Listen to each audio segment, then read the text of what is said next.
What is up? How's it going? BTC community, XRP community, DLT community, crypto community, BlueCrew, and all the communities out there. Guys, what is up? How's it going? Frogedelic Research in the house, Stovetop 77, XRP Joe. Appreciate you tuning in, guys. How's it going, everybody? Hope you guys are having a wonderful Wednesday, or wherever you are. I hope it's just going well. Thanks for tuning in. Thanks for the 11 likes already to start off this stream. The bullishness coming in, guys. We got BTC at 39K, Ethereum 2,700, XRP at 73 cents, Solana $36, and Atom. Where's Atom at? Atom at around 12.74. Guys, I'm not a pro trader. I'm not a financial advisor, and I'll never tell you what to do. Appreciate you tuning in and the support, you guys. We're getting really close to 2,600 subscribers to the channel, and you guys are making it happen. Much love to the BlueCrew. Guys, we have some news for today. We got Circle and Unstoppable Domains to introduce username-based USDC payments. Another platform like Unstoppable Domains, since we got this article as well. We're going to talk a little bit about StarName. And what is StarName, right? And is it a competitor with Unstoppable Domains? We'll just have to see. And then, of course, we got some Twitter stuff, and we're going to be looking in depth to this interview with Augustus Carsons from Julia Chatterley, talking with the head of the BIS, right? Talking about central bank digital currencies, cryptocurrencies. I think you guys will be very interested to hear what he has to say about Bitcoin, for sure. Crypto Boo Boo in the house. Good to see you. Appreciate you guys tuning in. Much love to the BlueCrew. Let me see who else is in here. Who else do we got? We got Funky Fresh 707. I feel like XRP community content creators create a big role to help roll out large community donations. I like to see a 1 XRP GoFundMe XRPL edition donation to Ripple. That's pretty funny. Being able to get closer to the estimate of how many people this lawsuit affects with use of this technology will definitely make some noise. That's an interesting perspective there, Funky Fresh, but we'll see. We'll see what I think a lot of people are getting really caught up in this regulatory like trying to rush the regulators because right now it's not like it's affecting, like in terms of affecting investors and trying to protect investors. We're so close to the crypto community. We're still a small blip on the whole global population, right? Our community. So in a way, they are still protecting investors, the 99% of people who have no clue about crypto whatsoever, right? That aren't even invested in crypto. So they're not exposed to this crazy volatility and what's going on with XRP and going on with BTC and so on and so forth. And most likely, when the 99% do come in, it's going to be under a regulated term. right? It's not going to be the Wild West phase. The 99% are going to be coming into, you know, into an arena that's already going to be regulated, right? So I understand trying to get these regulators to rush and start making freaking decisions now. The technology's already out there, capable of doing so many great things, all that stuff. But we also know when it comes to cryptos like XRP, it's when the central banks decide to do so.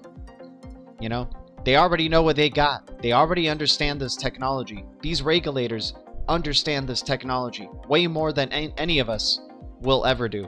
But we criticize them, we laugh at it, but we don't realize it's a show. What we're seeing and what we're laughing at and looking at, like with what Gary Gensler said, I agree with him. I agree that most ICOs are fraud. Like, I don't see anything wrong with what he said there, but people are laughing at him for saying ICOs are fraud. And then, of course, you know, best interest to protect investors. They're doing a good job at protecting 99% of the people who aren't in crypto. You know, I mean, you know what I'm saying? I'm not trying to defend the SEC like too much here, but in terms of like, you know, we think like so many people are invested in crypto and are getting screwed over from this lack of regulatory clarity. 99% of people aren't involved in this space, so they're not getting screwed over by the lack of regulatory clarity. They have no clue about this crypto space. And when they do get a clue of this crypto space, it's going to be when it's regulated. The masses will buy pre-packaged crypto like they pre-package. Yeah, I hear you.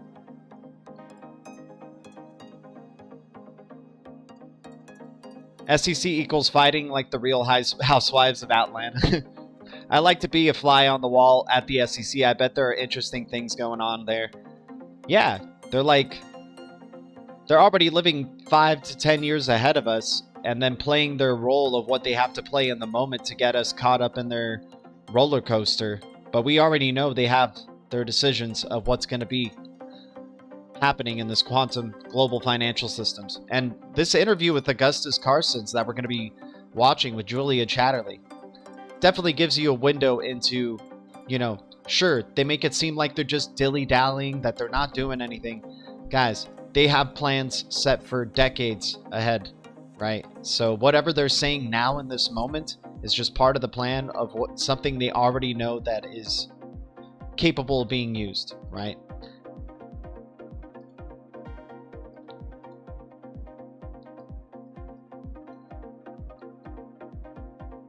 Remember, like, people are saying XRP investors are getting screwed.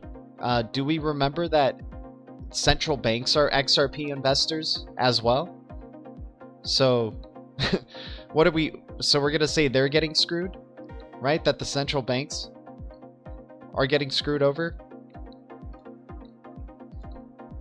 It's just it's a lot of funny things, man. A lot of people really believe that this manipulation and price suppression of XRP is because of the lawsuit, when it's been happening even before the lawsuit, right? Hell, the price is even higher now because of the SEC lawsuit than where it was during 2018, 2019 without an SEC lawsuit, right? Tony O-Face, what's up, my man? Do I agree with Kimes? What do you mean?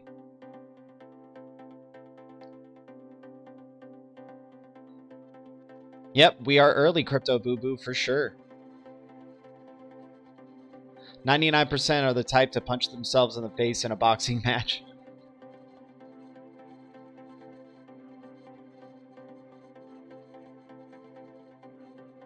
I was beginning to think you got out of the crypto space. Oh, for Boo Boo? Think about it. It's about closing a loophole.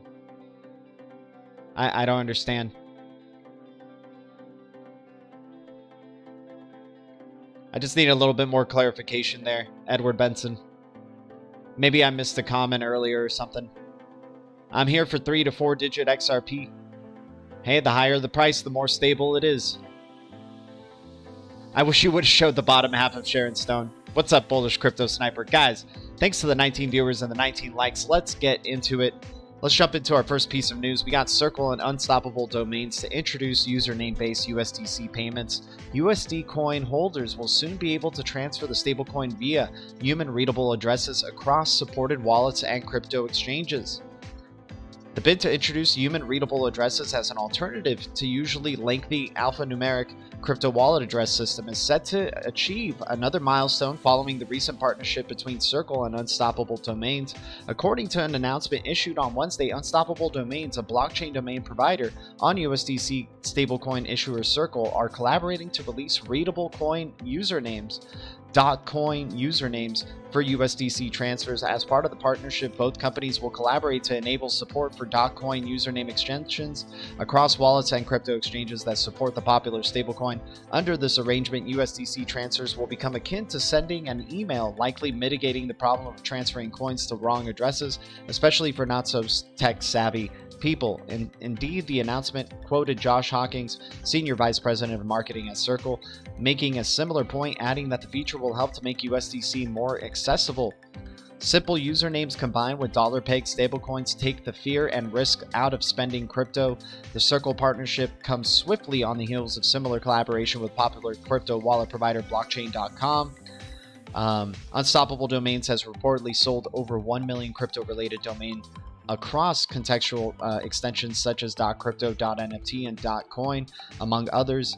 In May, privacy-focused browser platform Brave announced support for Unstoppable Domains, a move that enables seamless access to .crypto domains for its users. And of course, we know also Unstoppable Domains being partnered up with PayString from Ripple side of the woods. So you can see Unstoppable Domains really trying to limit those barriers or trying to break those barriers to entry for crypto, because really to understand crypto, you got to have like a little bit of experience when investing in it, dealing with addresses, how to send and receive crypto, how to send it to different exchanges, all these types of things with Unstoppable Domains. And this one that we're going to be talking about, Starname, it enables people to just be able to send, to a contact, for example, like sending an email, right? Sending value like an email, and that's the name of the game, right? So I want to introduce Starname because it's one of these ones that has just been added, one of these Cosmos SDK projects that's just been added to Osmosis Zone. And I've been getting some Starname, and I want to be getting some star names, right? And it seems really simple to just get it. So, right here, when you jump into Starname, how it works, pick and choose and create, embed a star name, and then link your crypto wallet or blockchain addresses, share it with the world to receive and store digital assets. So let's say if I wanted to get a, BlueCrew, for example, check out if I can get it. Yes, star BlueCrew is available. So then we'll go to get our star name now. Connect our Kepler wallet or an account that we make, but we have Kepler, so we'll connect our Kepler wallet. It connects us right away. And then I just type down BlueCrew since I already know it's available. And then look at that. Transaction cost for BlueCrew, 70 IOV. Just for star BlueCrew right here. And then I can register it, right? And what's the cost for 70 IOV right now? Gotta go to CoinGecko. IOV is the token for star name. So they're basically an Unstoppable Domains that's connected to the Internet of Blockchains of Cosmos, right? So this one I'm kind of bullish on because of the decentralization of the Cosmos SDK and the Cosmos stack and that ecosystem, and just seeing more, platforms like the Unstoppable Domains providing, kind of crypto email addresses, if you will, crypto contact addresses that are really simple to identify, purchase, and connect. And you'd be connected to your Kepler wallet. Obviously, if you're connected to your Kepler wallet, it's basically you're limited to Cosmos ecosystem tokens, but we can see a future where a lot of layer 1 blockchains are going to be IBC, inter-blockchain communication enabled. So yeah, we can get a BlueCrew. Should we get a BlueCrew star one? You guys want to get a BlueCrew star one? And then that could be like the crypto donation address to our wallet. I definitely want to get a star name. But yeah, currently what's a star name? 7 cents, so that's about, what's 70 like? 70 is like what? $1, $7, right? Something like that. 70 star name. It's not much for a BlueCrew star.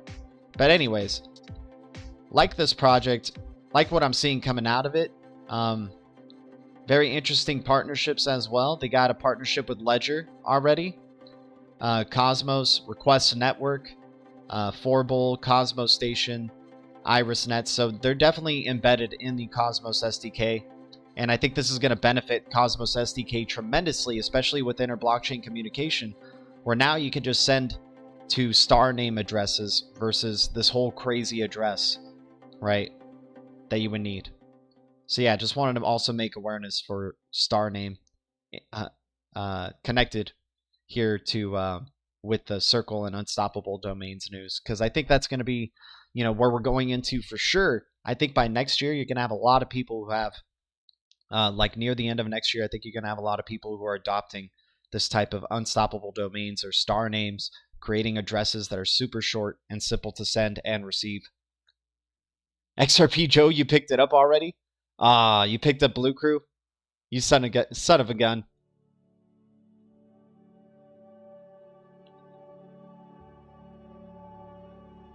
Well, there it goes. I guess we can't get BlueCrew. Too bad. Should have probably done it before the stream. But Bones TEP, you're the man. Mix in the house, you're the man, guys. Thank you guys so much for your support. Much love.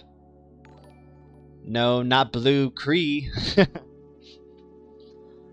Susanna Q. Berlinski, are you wealthy? I mean, are you wealthy? Do you like being asked if you're wealthy or not?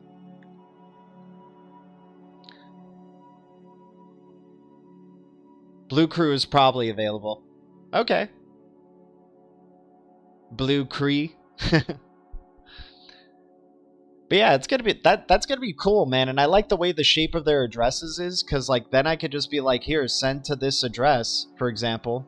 I could be like, bam, and that's the address, right? Like that's even shorter than Unstoppable Domain. They have like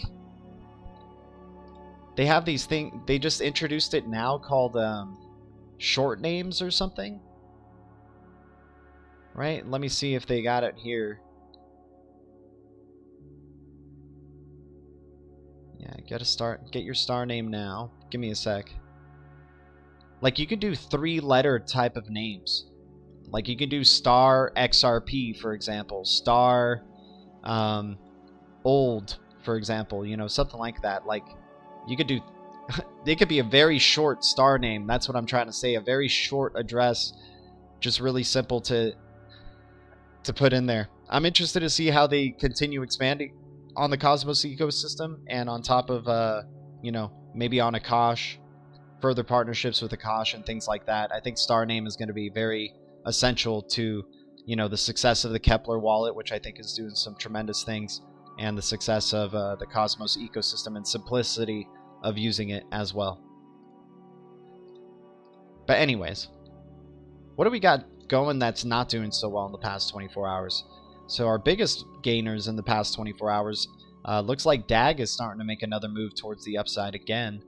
INT doing its thing. That's awesome, man. Great gains from INT right there, up to 0.14. Hopefully we can get some real traction coming for INT, Internet Node Token. You guys know we like that one as a sleeper, that's for sure. Mick, yo, hit me back up later so we can rep BG. All right. Star Bull. Blue Stew. Jay is saying born rich. Nice, man. What's wealthy? Diesel Hound. Exactly, my man. But Susanna, here's a wrench. With the wrench comes great responsibility. Please use it wisely. I also own onlinewebdesign.crypto. Wealth consists not in having great possessions, but in having few wants. I like that, Bones TP. I purchased quite a few .crypto addresses from Unstoppable related to the adult entertainment industry.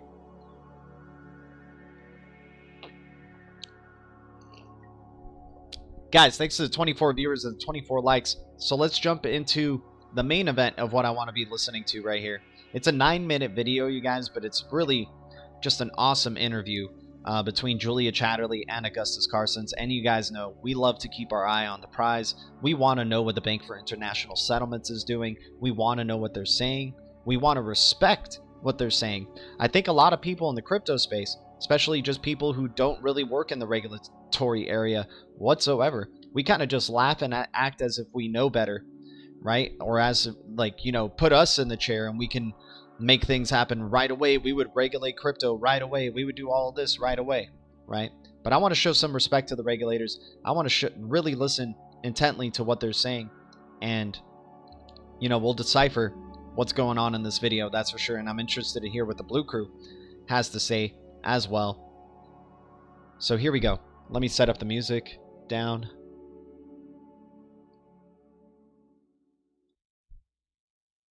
All right, let's get this up. All right, guys. Here we go. He's now so big that it's a risk to the global financial system. That's a warning. Okay, that's too low. All right, so Julia Chatterley interviewing Augustus Carstens. Now, big tech is now so big that it's a risk to the global financial system. That's a warning from the Bank of International Settlements. It says the vast amount of data held by the likes of Google, Facebook, Alibaba and others means these companies could easily and rapidly reshape finance, and that could have a destabilizing effect on existing banking systems. The BIS says it wants to see regulators rein in big tech fast. And joining us now is the General Manager of the Bank of International Settlements, Augustus Carstens. Sir, fantastic to have you on the show. This was a fascinating new report. I read the entire thing yesterday. Can you start by explaining this specific fear, how we go from these big tech giants with access to huge volumes of data to potentially seeing entire banking systems destabilized? What's the key? Well, thank you very much for having me in your program, Julia. I think the key issue is what we call it the DNA of big techs here in the BIS. DNA is data, networks, and additional activity. The thing is that by the use of data in a network environment, that can multiply the number of transactions that is being done through a particular payment service, and that will produce more information and it will produce more advantage. The real issue is that today commercial banks do not have equitable access to all the information that big techs have. This is the crux of what he's going to be saying during this interview. And the purpose of this interview was to say that right now, currently, big tech has such a is not allowing or not providing all the information they should be providing with central banks, and thus creating, you know, an unfair advantage, not a level playing field, right? Central banks are starting to regulate these big tech companies to make them, you know, provide the data information of all the transactions that they're doing on their platforms, and be transparent with central banks. Remember, we saw the slideshow from the BIS. Oh, sorry, guys. We saw a slideshow. Let me go to Twitter. Right, where the cell phone from the BIS's ISO 20022 hackathon. And what I keep saying is the plan, because it is the plan. Depends on when this plan wants to pop up. Here we go. This is from the BIS's International Settlements ISO 20022 hackathon. The winner of the ISO 20022 hackathon, the Mojaloop Foundation. Remember, this ISO 20022 hackathon was led by the BIS and Swift, and they selected Mojaloop Interledger as the best in terms of using ISO 20022. And look at the simple workflow: bank to customer, bank to cell phone, right? Because right now, currently, it's cell phone to big tech, and then some information getting sent to bank, right? And now big tech, banks merging, integrating with Interledger Protocol. That's why you have the majority of the W3C working on Interledger Protocol, and Ripple creating the consortium of banks because when they work together, Interledger Protocol and the Ripple net, it's going to allow for this type of experience, this one loop for all, right? That connection between customer and bank, like we've never seen before. Let's continue on. The information that big techs have. And well, of course, big information is a key input into financial services. And therefore, if you have a larger or broader command of information, you will have a comparative advantage. So this has a lot to do also with who has the control of the information of people. So what we are trying to steer is a debate on how information should be used, who should have command of it, and in that way, I would say, enhance competitiveness in the future in the financial services industry. I mean, you use a specific example, and that's China, where we know two big tech companies, Alibaba with Alipay and, of course, WeChat with WeChat Pay, account for 94% of the payments market, and they scaled up incredibly quickly. Now, it's a completely different market to some extent than others like the EU and the United States. But so you see here on this graphic, China's mobile payments 94% through Alipay and WeChat Pay. But what they failed to acknowledge with this is that there's something called Wang Lian. And we've talked about Wang Lian a lot on this channel, especially in the early days. But the PBOC set to radically change online payments in China. This was released in 2017, right? People's Bank of China has issued a circular among Chinese banks and third-party payment platforms. Third-party payment platforms include WeChat Pay, Alipay. It's set to radically change the online payments landscape in China by introducing a sole intermediary clearinghouse to handle all transactions between payments companies and banks. This is what the BIS is looking to do just globally with all big tech, right? The Googles, the Amazons, the Apples as well, the Alipays, the WeChat Pays, right?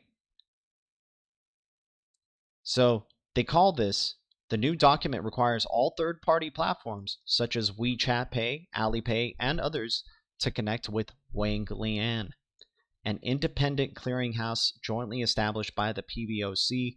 And remember, guys, the PBOC, really big on the blockchain service network, right? That cross-chain, cross-compatible platform that they're trying to build there with the blockchain service network, right? So Wang Lian, whose official name is Online Payment Clearing Platform for Non-Banking Institutions, set up in March.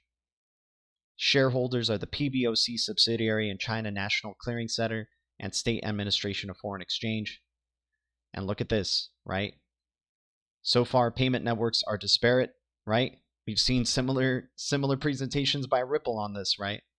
And then now all connected in PBOC's new model, Wang Lian, where these payment providers now have to be transparent with the central banks. And that's what we're watching here with the BIS and the interview by Julia Chatterley. So yeah, China's mobile payments, 94% through Alipay and WeChat Pay. But now they're connected through Wang Lian. And it looks like BIS is following suit, trying to do the same for other big tech companies around the world, the Google Pays, the Alipays. And it's already been happening, guys, underneath our noses, the migration over to the Interledger Protocol, which I believe is like Wang Lian, right? All right. do you see that specific number there as a reason perhaps why the central bank's looking at digital payments, looking at a digital coin, a central bank digital coin of its own, because that amount of power in the hands of private companies is frightening for any nation, China or anywhere else? Well, I would say that there are two big instruments that central banks and financial authorities have, but in particular central banks. That's a regulation, and the other thing is to provide central bank digital currencies. I think that it's very hard to imagine a world today with all these cyber currencies, cyber assets, and I would say the appetite of the public to have digital solutions for transactions and not have central bank digital currencies.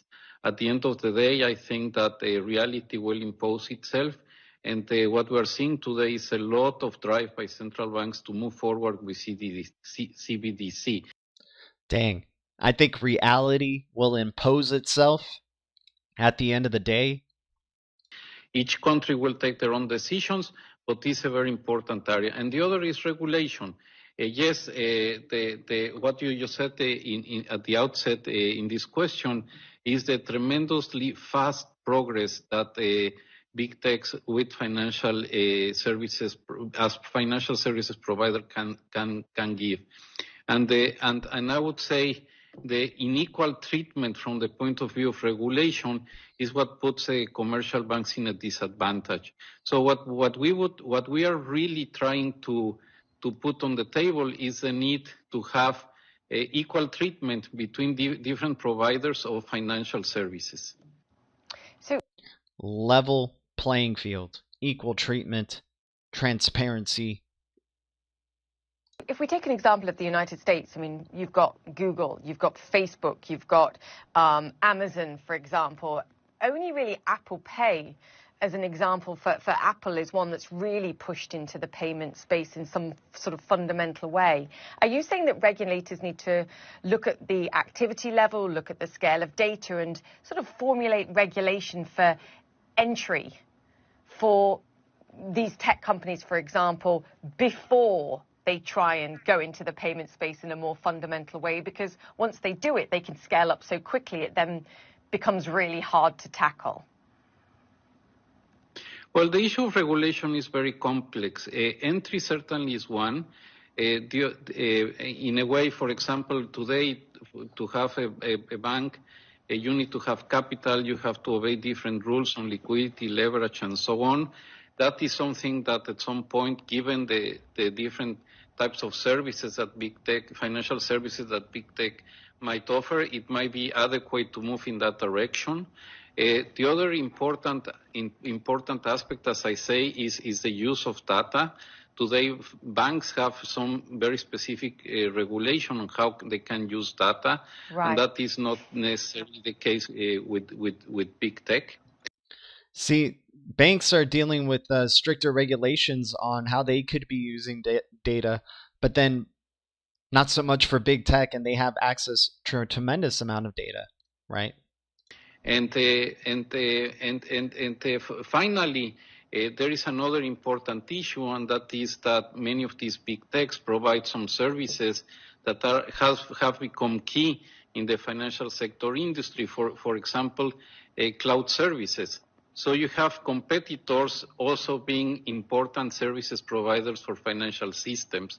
So therefore, I think that there is a lot of things that we need to think and to basically have a system with three characteristics: that is competitive, that is safe, and that is respects privacy of people. Yeah, and the classic example of this is Amazon, with their access into e-commerce. The next step to payments and facilitating those e-commerce purchases would be very easy for them. The question is, to your point, is there a level playing field with what the banks can provide? And right now there isn't. Right now there isn't a level playing field. So all these things that we assume about where the financial system is going to be going, how fiat is going to be dying, all this type of stuff, we're not in the area of level playing field right now. And when we start seeing that level playing field, maybe, you know, our viewpoint of this financial system is going to change dramatically, right? Maybe the advent of CBDCs and a quantum financial system, something that we're not living in currently, may change our mind on a lot of things, right? Natural Instinct, what's up, my man? Here's a wrench. And B Digital XRP, here's a wrench, guys. Please use it wisely. Welcome to the Blue Crew. Everybody welcome Natural Instinct and B Digital XRP. Natural Instinct saying, Ripple push for the banks. Shaking my head. When cryptocurrency was not created for the banks, it was because of banks cryptocurrency was created. It was because of banks. Yeah, I hear you, man. I mean, this new technology was definitely created by some very sophisticated developers from very sophisticated institutions who want to push the cashless digital currency agenda forward, right? But of course, make it start with a couple of tests, you know, get people just getting a little bit of it, right? 99% of people don't know about cryptocurrency, right? All the banks do. All the banks do. You guys are crazy, man. These comments are insane. The NFO. What's up, Alchemist? You know, there's a trust issue here as well. A lot of people don't trust big tech, but they don't trust governments, quite frankly, either. And that's part of why we've seen, I think, the interest in cryptocurrencies. And I saw back in January, you said, look, there's real risks here and that Bitcoin, for example, could go to zero. How do you feel about this today? And how do we separate all of these issues and make sure we get all of them right, the regulation in each sector? Because there are those that say the most efficient way of using and facilitating payments in the future in the financial system is crypto. Where does the BIS stand on this? And look at the bottom here. Karsten says Bitcoin could crash to zero. But of course, you know, us crypto people... Well, where we stand here is... Oh, sorry. But of course, us people know much better than the head of the BIS, right? If if Karsten says Bitcoin could crash to zero, you know, crypto people know way more than what the governing body of central banks knows. You guys see how how crazy it is sometimes sorry guys.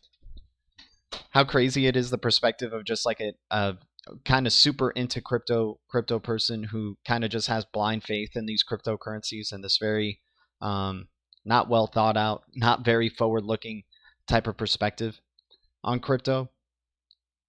You know, I'm not saying Bitcoin is going to crash to zero, by the way, but I'm going to give Karsten some respect, considering that he's part of the governing body of central banks, and quadrillions of dollars are in the world. Only a couple of trillion in the crypto space.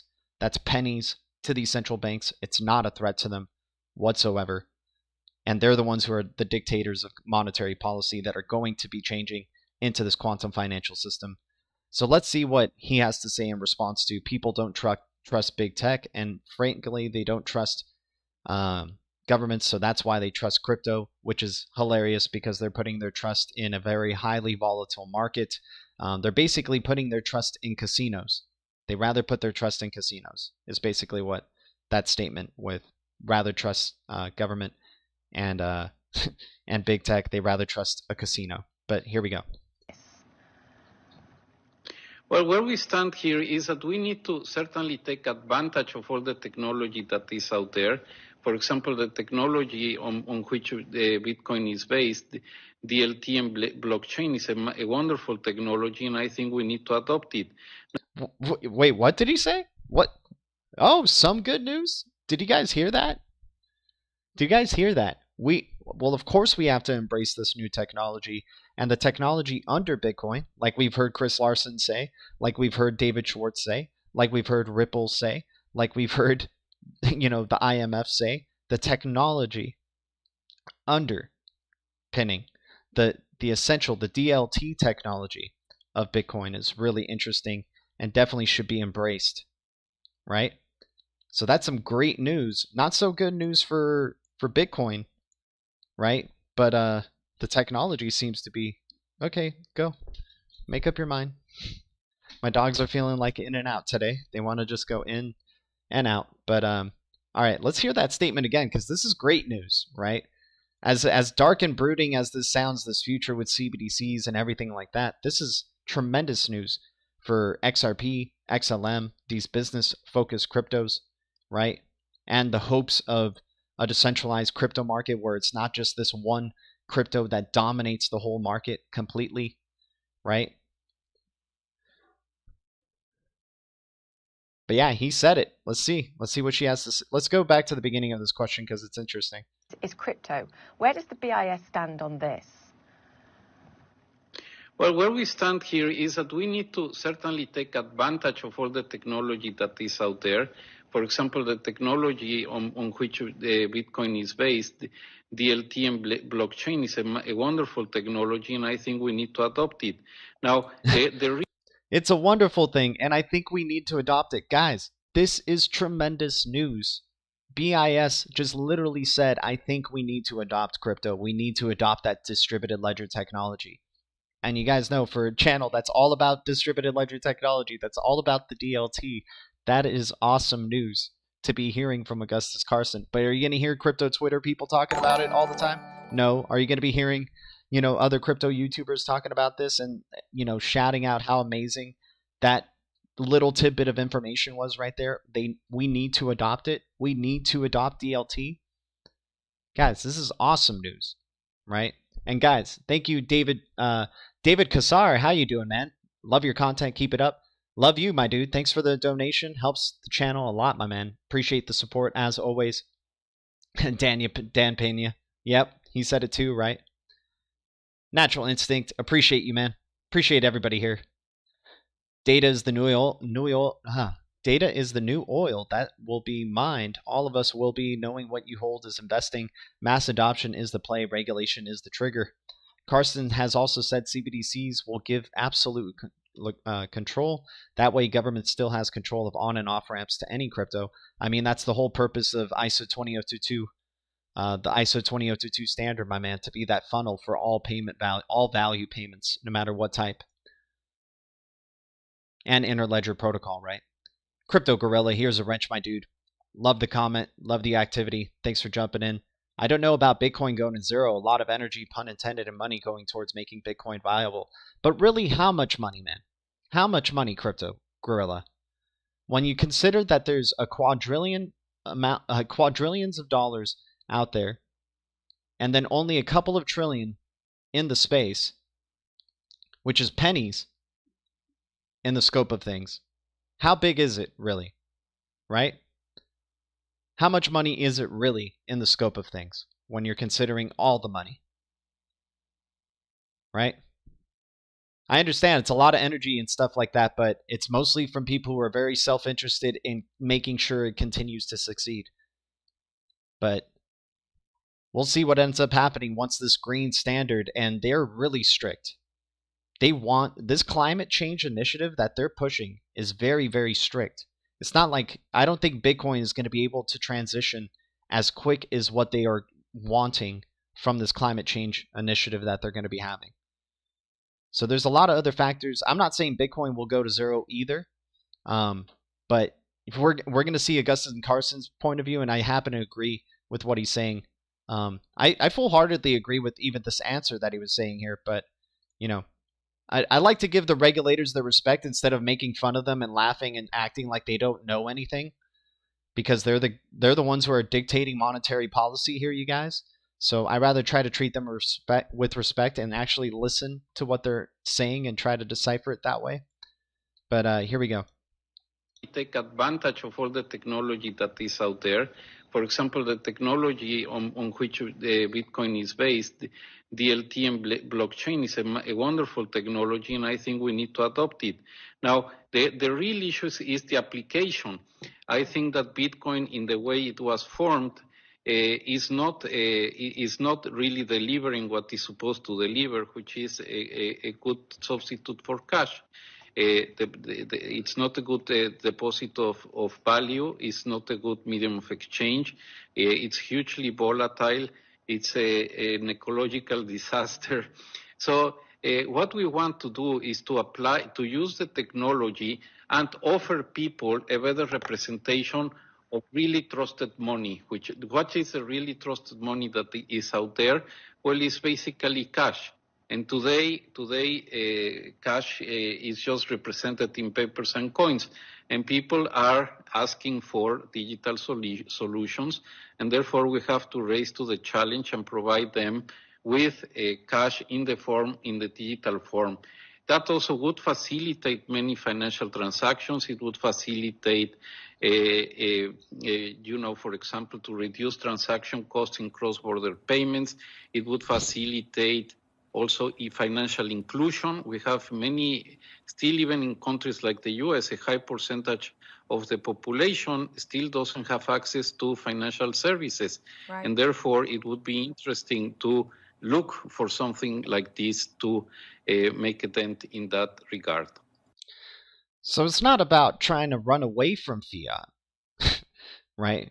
It's about trying to make fiat evolve into this digital form where it can allow for an increase in financial payments that are being made and an inclusion to all the people who have a cell phone but maybe don't have financial services available to them, right? So then people are already familiar, right? And I'm just saying what they've been saying, right? I'm just saying what Chris Larson has said, Brad Garlinghouse has said, right? Some of these CEOs for these business enterprise cryptos have said, right? Or it's not necessarily trying to find a replacement for fiat, because fiat is very liquid, and already most people in the world know how to use fiat. There's no educational barrier there.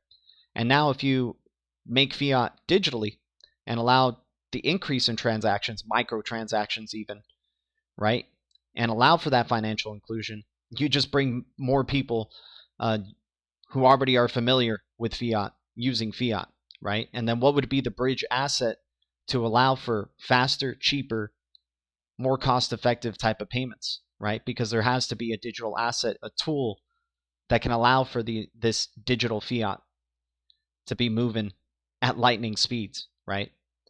No pun intended with Lightning Network. I'm sure Lightning Network will do fine.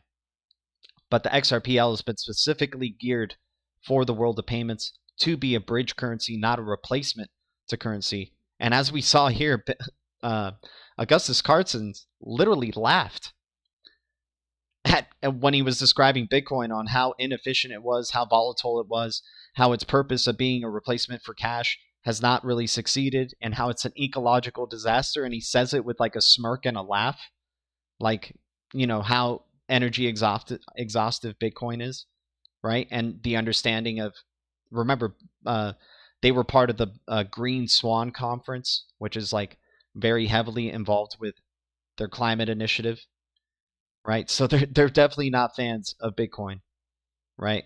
It's just depending on when they want to really bring the foot down.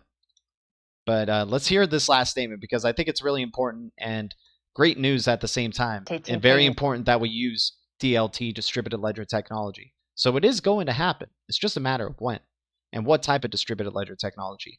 Is it going to be the blockchains on the blockchain service network? Is it going to be the XRPL? Is it going to be a combination of those? We definitely feel like Interledger Protocol is definitely going to be involved, because they won the BIS's ISO 20022 hackathon, right? So let's just hear this one more time. I think this is a really great question by Julia Chatterley, and then a great response by Augustus Carson on this video. Hopefully you guys are enjoying this content. It's important to know what the BIS is saying. I think it's important to know what Augustus Carson's saying, and instead of just trying to automatically mock and act like he doesn't know anything, more at it, looking at him in the point of view of this guy holds the key to our financial sovereignty, right? To monetary policy. So it's very important to be listening to what this guy has to say. But here we go. Amazon, with their access into e-commerce, the next step to payments and facilitating those e-commerce purchases would be very easy for them. The question is, to your point, is there a level playing field with what the banks can provide? And right now there isn't. There's a trust issue here as well. A lot of people don't trust big tech, but they don't trust governments, quite frankly, either. And that's part of why we've seen, I think, the interest in cryptocurrencies. And I saw back in January, you said, look, there's real risks here, and that Bitcoin, for example, could go to zero. How do you feel about this today? And how do we separate all of these issues and make sure we get all of them right? The regulation in each sector, because there are those that say the most efficient way of using and facilitating payments in the future in the financial system is crypto. Where does the BIS stand on this? Well, where we stand here is that we need to certainly take advantage of all the technology that is out there. For example, the technology on which Bitcoin is based, DLT and blockchain, is a wonderful technology, and I think we need to adopt it. I mean, guys, you can't disagree with him on that, right? Because that's what we want to hear. Like, as crypto moon boys and all this stuff, that we get excited. Like, sure, not a fan of Bitcoin, so that's a little bit frightening, right? And Gary Gensler not being a fan of ICOs, that's a little bit frightening for those crypto projects that did have ICOs, thinking that they were doing something legitimate, right? And then maybe the ones that had ICOs knowing that it was just a way to do a scam, right? And avoid trying to do an IPO and, use it as a form of fundraising to really just, fill your pockets up. Definitely a lot of sketchy stuff going on with ICOs, right? So definitely some scary things that could happen in the cryptocurrency space. And that's going to be leading towards the maturation point, towards utility, hopefully, and not just something that's of speculative value and a lot of people just hoping to get a quick cash grab or use it for kind of criminal activities or anti-money laundering and whatnot, right? But it's a wonderful technology. We definitely will use it, want to use it, have to use it. I think it's great. Great statement right there. Technology that is out there. For example, the technology on which the Bitcoin is based, DLT and blockchain, is a wonderful technology, and I think we need to adopt it. Now, the real issue is the application. The real issue is the application of this blockchain technology, of this DLT technology, right? And that's why they've been very careful of how they're implementing this infrastructure that they've been building, whether it's with the blockchain service network or with RippleNet Interledger protocol, right? Because it has to be a cohorted effort. It has to be a global web of trust in order to have a global economy. I think that Bitcoin, in the way it was formed, is not really delivering what it's supposed to deliver, which is a good substitute for cash. It's not a good deposit of value. It's not a good medium of exchange. It's hugely volatile. It's an ecological disaster. So, dude, he laughs so hard. Like, I've never seen this man like kind of smile and laugh, and he did it over Bitcoin being an ecological disaster and just kind of laughing on how he's listing off all these reasons why Bitcoin is just a terrible replacement for cash. Maybe as an investment vehicle, it's great because of that high volatility that you can get from it. But as a replacement for cash, where a majority of people in the world are using it as a form of cash, where it can't even scale up the more people that do join the platform. That's the crazy thing with Bitcoin, is the more people that are on it, the harder it is to scale that platform, right? So there's so many other things that go against, it's interesting. I'm interested to see how it plays out. I mean, I'm not selling my Bitcoin. I understand. I just think, but I'm also not all in on Bitcoin like maybe some Bitcoin maxis are and whatnot. And when they see news like this, they laugh at it and they say this is just FUD. It's FUD to empty your bags from Bitcoin and all this stuff. Yeah, maybe in the short term it seems like FUD and BTC goes to 100,000 or something like that. But where is this going to be 5 years from now? Where is this going to be 7 years from now? Right? What we want to do is to use the technology and offer people a better representation of really trusted money. What is the really trusted money that is out there? Well, it's basically cash. And today, cash is just represented in papers and coins. XRPL will make fiat stronger. And fiat transfer going from cashless or going to cashless is going to be a whole different world than we've never experienced before. And good luck, man. Good luck for crypto adoption, getting a majority of people to use crypto when they start getting better payment services. When all of a sudden their platforms are like, interoperable, multi-dimensional and whatnot. You'd be able to send from Zelle to PayPal, PayPal to Venmo, PayPal to Alipay, Apple Pay to Google Pay, all of it being interoperable, right? Cheap fees to send, cheap fees to withdraw. Could send very small payments if you need to. Who says these banks can't evolve to do that eventually, right?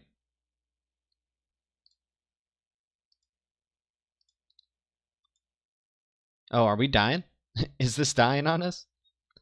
I hope not. Oh, man. Is the internet dying on us? Let's see what's happening, guys. Okay, we're good. So yeah, we have other news, but I hope you guys enjoyed that piece of content. I think it's probably the news of the day, personally. I hope a lot more people talk about it because this is a great statement. Augustus Carson, head of BIS, saying DLT is a wonderful technology and I think we should implement it. The problem is the application layer, and they're working on that application layer without a doubt. That is definitely a plan that's in motion. But anyways, let's get back to the music. check out some more stuff on Twitter here. Appreciate everybody tuning in. Thanks to any new subs to the channel. Appreciate y'all. Much love to the Blue Crew.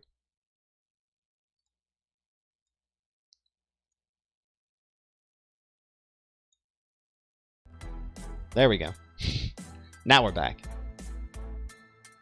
Let me see the chat. What's up, everybody? How you guys doing? The Lightning Network is flawed as both participants have to be online at the same time for a transaction to occur. Okay. We're good here. Cool, cool. It's clear Gary ain't doing nothing. Alchemist, dude. I mean, Gary is not going to do any... You know, remember, the central banks make up Ripple, right? Ripple is made up of a consortium of central banks. This whole stuff with the SEC, man, and us wanting the regulators to freaking just put their foot down already, they're going to do it when they decide to. They have a plan set in motion. This whole emotional roller coaster that we deal with being impatient, and, you know, like wanting this shift to happen sooner rather than later. I mean, we're going to probably be looking at these Wild West days and just really think about how lucky we were and how blissful it was before the regulators really destroyed a lot of people's dreams, right? Right? Where they shut down a bunch of projects that had ICOs, or they have to deal with regulatory scrutiny, right? Still could be a lot more headaches that could be coming, man, right? And, you know, Gary Gensler's just saying, you know, as boring as he sounds, he's saying what we've been hearing from Ripple over and over again. ICOs are fraud. Right? They should be regulated as such. And it makes sense that his views are in line with the SEC, the former SEC chairman, Clayton, because what else is an SEC, like, how can you expect, just because there's a change in regime, a change in the guard, or a change of the person who's the head of the SEC, to not have the same views that the SEC has always had, right? It's kind of, you get what I'm saying? Like, the SEC, no matter who the chairman is, would say that about ICOs, right? So is that the BIS news new? Yeah, Spencer Blackburn. It came out today, man. Julia Chatterley interviewing Augustus Carson's, my dude. This was released today. BIS.org. Augustus Carson's calls Bitcoin an ecological disaster and blockchain a wonderful tech, right? Some pluses and minuses there, that's for sure. We got some news from BSN. Yifan believes that cryptocurrencies are securities which require strict regulation to ensure fairness in trade. U.S. SEC Chairman Gensler's speech confirms this view that every ICO is a security, that the current regulation needs to be improved. So you're having multiple regulators now in the same consensus announcing ICOs as securities. I don't know if this is a surprise to y'all, but that's why we try to find these cryptos that didn't have an ICO round, started out as foundations, nonprofits, or migrated over to nonprofits. Who knows in terms of the XRP Foundation and what they've been doing, but they've already been, you know, they worked with the FinCEN and Department of Justice. They do have separate foundation, so not too worried about XRP Foundation or Ripple. Stellar, you know, they have the Stellar Foundation, was originally nonprofit to start. So some of these other platforms, though, definitely worried about their regulatory future, especially if they raised some ICOs for their funding and how they went about those ICOs. Check the mic and make sure it sound right, boys. Yeah, I hear you, man. I hear you. It was natural for us to be hopeful that Gensler, since we've seen him teach at MIT and talk about cryptocurrencies, that he would have had a different perspective than Clayton, right?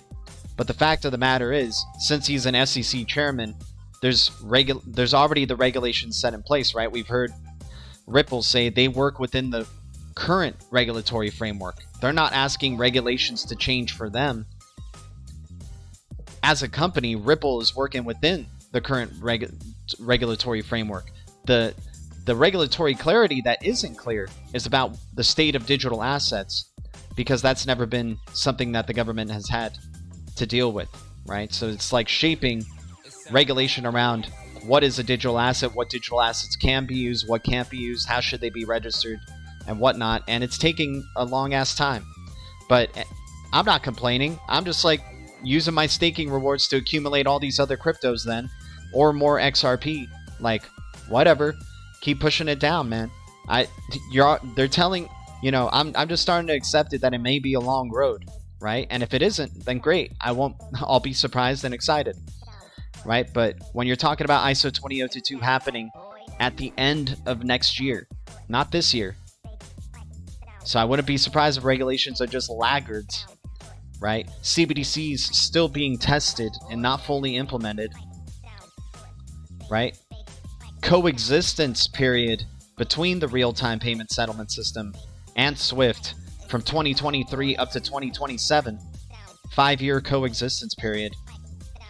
So, you know, those type of facts, it's like, you know, I know we understand, we know what the potential of this technology can do, and waiting for the steps is like just frustrating. I get that. But then maybe if you're getting frustrated checking out crypto every day or checking out these pieces of news, then maybe try to find something that isn't making you frustrated every single day or anything like that.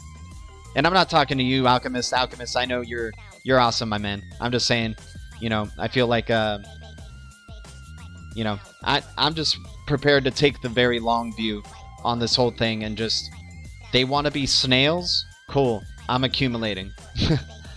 Thank you for the opportunity to let us accumulate more and more.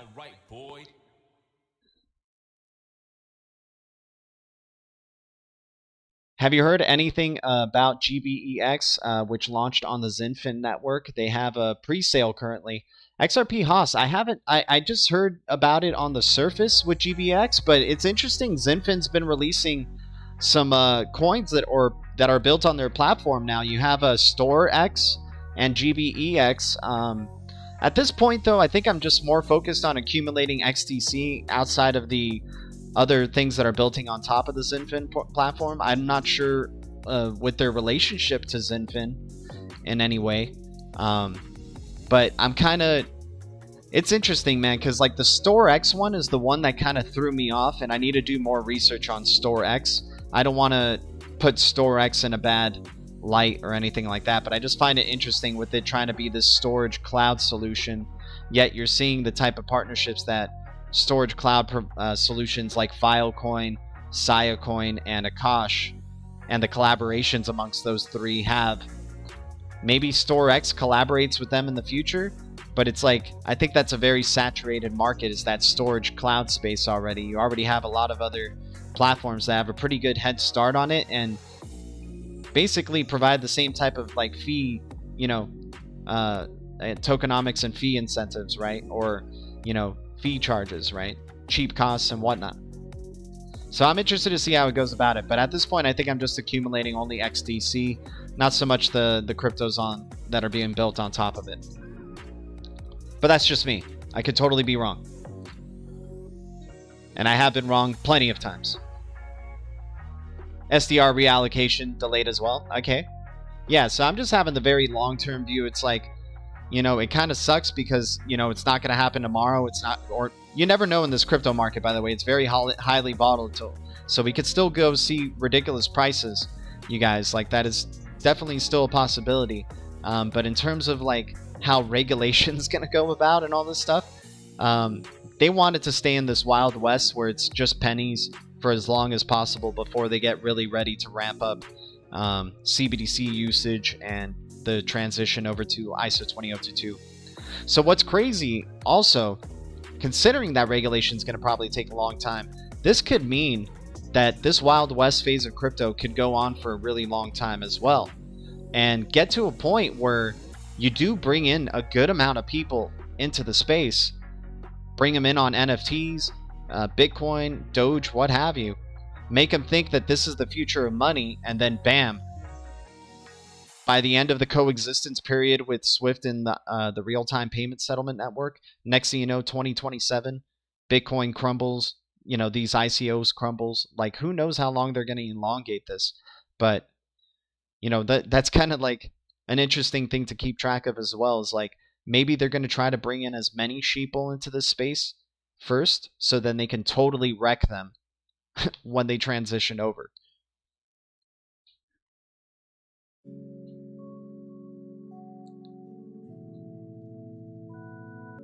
Yeah, Chops Fury. I know, it does seem like a sense of urgency, my man. I hear you. And yes, regulatory clarity is going to be great. But, you know, thinking about, there's always a chance a global catalyst can definitely slow down things. We still have to show the masses how terrible the traditional financial system is in order to provide the solution of ISO 20022 and the future real-time payment network, which is going to be happening near the end of 2022. Like, that's the date that they've, unless they decide to accelerate it to the end of 2021, which is a possibility, you guys. It could be a total fake out. But so far as we know, they're pushing it back to the end of 2022, and that's just to begin the migration, right? The beginning of the migration will happen in 2022, and then it's going to be a 5-year period of transitioning over in a coexistence period between SWIFT and the real-time payments system, right? So yeah, there may be an urgency for regulation and regulatory clarity, but maybe, you know, to regulators and these business people, this urgency is like, you know, to them 5 years is a short amount of time. They're always going for the long game, right? They're looking way ahead. So 5 years to them could be really fast, right? In terms of regulatory clarity. I can't give you more thumbs up. Izar 2030, appreciate you, man. Much love, man. I honestly think it's a lot bigger than we think. Definitely been planned for decades. Consider problem plus reaction plus solution. Then managing the conflict between pro and anti actors. Crypto Gorilla, man, what's up, dude? I agree. Anyone else lagging? Oh man, come on. Come on, no lag. No lag. Let's settle down. Some interesting stuff here by Crypto Poet, Ripple partner Flutterwave, and PayPal waive international fees for African merchants. Here's Flutterwave with PayPal and the news article. And here's Ripple and Flutterwave. Once again, another connection to PayPal between Ripple. I don't know if you guys have seen this video by Larry Fink. This one's an interesting one too, man, because this goes in line with what we're talking about in terms of the importance of how climate change and the transition to a new financial system are in line together, right? So let's check this out really quick. Oh, actually, this is a little bit longer. We might have to save this for another live stream, but I'll share the link here if you guys want to check it out earlier.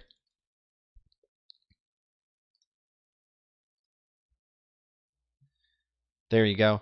But yeah, definitely check this out, man, because this is a good interview with Larry Fink right here. This guy, funny face right there. But Davos 2020, Larry Fink, climate change will be a major change on how we all do business. That could be a major catalyst, right? The Green Swan, right? That Green Swan conference that we just had this year, right? So climate change being a major shift, or being a major reason for the shift to a global finance. But anyways, guys, much love to the BlueCrew guys. Thank you guys so much for tuning in for another one. Appreciate y'all. Let me get a good song here to go out on. Much love to the BlueCrew. And once again, thank you to everybody who donated to the channel. You guys are amazing. Thanks for the support as always. GDLT, I heard if you stake XPRT, you may be getting airdrops in the near future. XRP Haas, that would be awesome, my dude. Yeah, I've been staking my XPRT and trying to build a nice little stack for XPRT and staking that as well. That would be great, dude. Definitely enjoy staking on the Cosmos ecosystem. It's like you're owning, it's like you have a node, but without having to jump through the hurdle of owning a node. All you have to do is just custody the crypto and stake it on the platform. But guys, very much appreciate the BlueCrew. Thank you guys so much for tuning in for another DL Talk. I'll see you guys in the next one. Thank you. BTC community, XRP community, DLT community, crypto community, BlueCrew community, and all the communities out there. The future is distributed ledger technology, and the future is bright. Our future is bright. See you guys in the next one. Adios.